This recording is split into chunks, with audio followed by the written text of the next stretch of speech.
ka-good vibes dahil weekend ngayon, kailangan naming mag-rejuvenate ni Bri. Rejuvenate? Kaya ang una naming agenda ay magsimba dito sa Santa Maria, Ilocos Sur bago kami pumunta ng Pinsal Falls para sa simpleng unwind or nature therapy.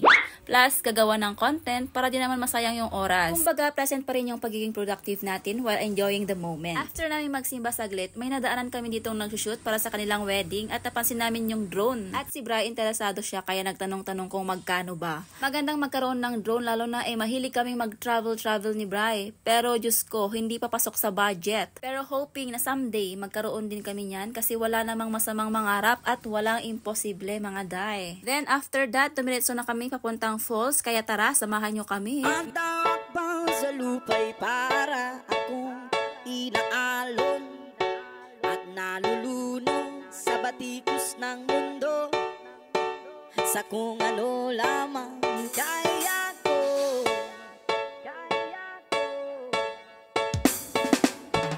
Bigang-biga na sa mga problemang di masolusyonan agad.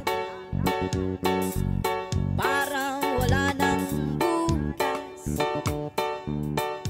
Pwede bang Finally, nandito na tayo sa Pinsal Falls. Bale, second time ko nang pumunta dito. Nung una, medyo malakas pa yung agos ng talon at ngayong summer, medyo humina na yung tubig kasi sobrang init. Kaya sa mga nagbabalak na pumunta dito, perfect spot din ito lalo na kapag kasama nyo ang mga family, tropa or loved ones ninyo. Sobrang tahimik at mararamdaman mo talaga yung yakap ng kalikasan. Ayan, makikita nyo na maraming pumupunta dito, especially ngayong bakasyon. May upahang balsa kung gusto nyong tumambay mismo malapit sa falls na sobrang sulit. Sa mga mahilig mag-pictures, videos dyan, I'm sure makakarami kayo ng shots. Kasi parang painting lang siya kung titingnan in person. So kami ni Bri, dahil saglit lang kami dito, doon kami sa taas pupunta at makikita talaga yung view doon. Bago kami pumunta sa spot namin, nagmerienda muna kami at sakto merong kwek-kwek sa kalumpianada na sakto sa cravings ko. Habang kumakain, nakipagkwentuhan si Bri sa mga naglalako, nagbebenta. Si Bri kasi siya yung tipong palakaibigan sa lahat.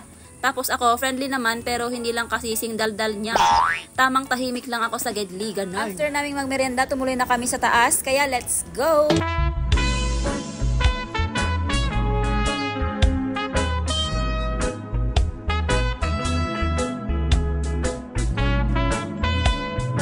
Medyo mapapagod lang tayo kasi pataas siya, guys. Pero kung sanay naman kayo, edi walang problema. Magandang exercise din ito bago mo talaga masilayan at ma-enjoy yung view. Bale, meron pang mas mataas pa sa spot namin. Hindi na kami pumunta doon kasi sobrang init. Kaya dito na lang kami, okay na kami dito. Nahingal man kami sa pag-akyat, tanggal agad yung pagod dahil sa magandang view. Pagkatapos namin magpahinga saglit, sinaset up na ni Bri yung gagamitin namin para sa paggawa ng content. Kung maririnig nyo, medyo mahangin kaya Diyos ko, ang sarap tumambay dito dahil preskong hangin ang malalanghap natin. Parang painting lang siya, no? Ang ganda dito sa pwesto namin pero may mas maganda pa dyan kung nasa malapit ka mismo ng falls.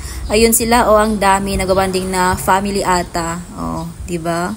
Tapos kung gusto nyo pumunta sa taas, ayan, meron tayong daanan dyan. Pero hindi na kami pumunta ni Bri kasi mainit, guys. At ayan, all set up na si Bri. Kaya simulan na namin mag-vlog kasi sayang yung oras. At para makagawa kami ng maraming content. Thankfully, mabilis lang namin natapos lahat kasi wala kaming masyadong mali-mali.